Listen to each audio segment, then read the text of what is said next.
I do my very best to avoid the Hunter Biden conversation. I don't like to really put my mouth on pending legal matters. But I want to kind of talk about the media for a little bit here. Let me step back. Because here's the thing, when that laptop broke, during the 2020 election and they suppressed it like they did, they knew that it was legit. They knew that the laptop story was legit, and they intentionally interfere, in my opinion, with public opinion about Biden's legitimacy to be a candidate for president. With all of that stuff looming, they knew it. This stuff has been known for years, and they even had the nerve to call people who kept calling it out conspiracy theorists, right? And what do you know? They are absolutely right again. So what does that tell us? What does that tell us? That tells us that the media is now trying to chase the dragon. They could have chased the dragon all along. They probably have been chasing the dragon on the low, right? But their networks were like, if you do this, I will Tucker Carlson you. I would totally Tucker Carlson you, right?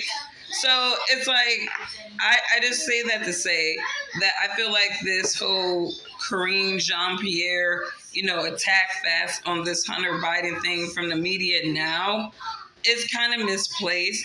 I mean, I don't feel bad for her because you knew you was going to be up, sitting up there representing an administration that's literally specialized in manipulating, the truth, reality, and public opinion. Your party specializes in doing that. But you can't hide from what's inside, just like you can't hide from what's in reality. And, just like we're all being watched, we know this. Right? Hunter Biden should have knew better. He was stupid as hell. And when you want to talk about white privilege, right? Look, this is a form of white privilege, what is happening with Hunter Biden, right? It's a form of white privilege because you're talking about Kodak Black, same charges, brother did time. You're giving this dude a slap on the wrist. Who that? Who the fuck, bro? I'm about to find the fuck out.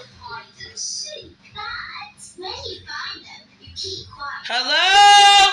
No, he out there. Why you being so loud? Oh, I thought you said who the fuck is that? Oh, okay. I see you. I didn't see you at first, but I seen no voice. You see that nigga in my mind. Okay, And he in there too. You already know what's happening. How you doing? Make yourself known, and you better recognize your company, girl. Shoot, you got people activated over here. This is how we do it in the hood. I'm telling you, stay activated. It's like you roll up in the yard, like who that?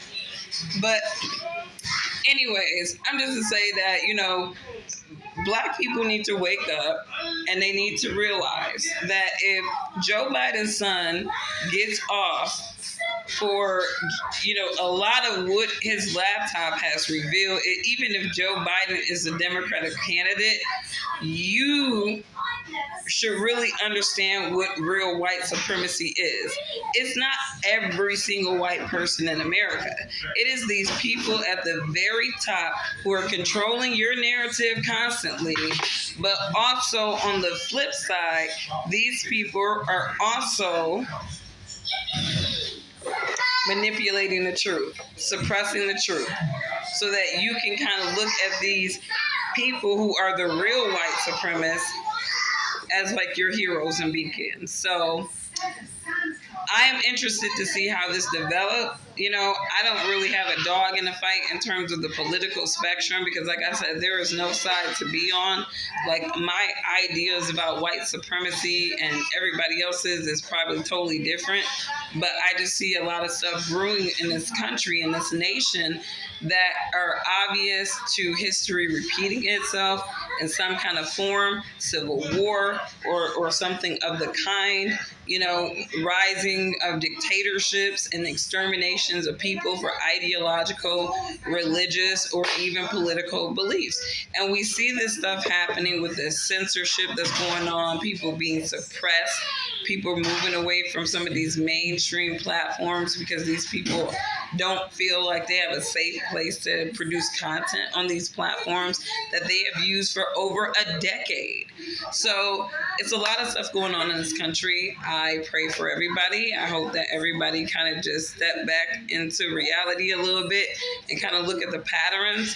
And when you look at the patterns, it's like this is a divide and conquer strategy, but there's also so many multi-layers of moving parts happening. So peace out, everybody. Have a wonderful day. I just came back from Boyne Mountain, Michigan. It is beautiful, beautiful, beautiful. Up north Michigan is beautiful. If you've never been up north Michigan, you gotta go. I will be going back before the summer is over. It's gorgeous. I love it. I love it. I'm actually like, I would love to retire up north. Just completely get away from the city and just be secluded with nature, go and just kind of enjoy, sort of Traverse City, just little areas that really you don't associate with, people, and what I do love is that more Black people are getting land. They're learning how to cultivate those lands, and they're learning to be more conservative about the way that they're looking at the world and functioning in this country. And these people are putting in work. I mean, they're getting produce. So, like I said to everybody, mind your conversation about Black people. When you're talking about Black people, I'm going to challenge you. Which segment are you talking about? Are you talking about the poverty line, the middle class, the fading middle class, if you will? Or are you talking about these high net worth Blacks? Because the psychology of those Blacks are going to be different across the board, right? And we have to consider that when we're talking about Black people in general. And I challenge people to do that, because sometimes when you generalize a population, even talk about the accomplishments of people as exceptions, you are really diminishing the hard work that many people have put in to get into their status of life. It's not fair. It's destroying their credibilities and their worth in America.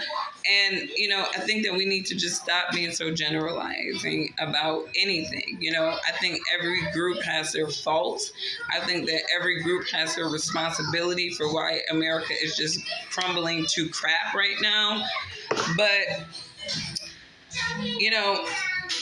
ultimately, people are going to have to come to some form of common sense, because stuff is crazy. I mean, people are getting absolutely crazy these days. And I think the more extreme the rhetoric gets, the more extreme people get. So I hope everybody is well. I hope you enjoyed your weekend. And I will catch you on the next video when I decide to do one. I have been busy.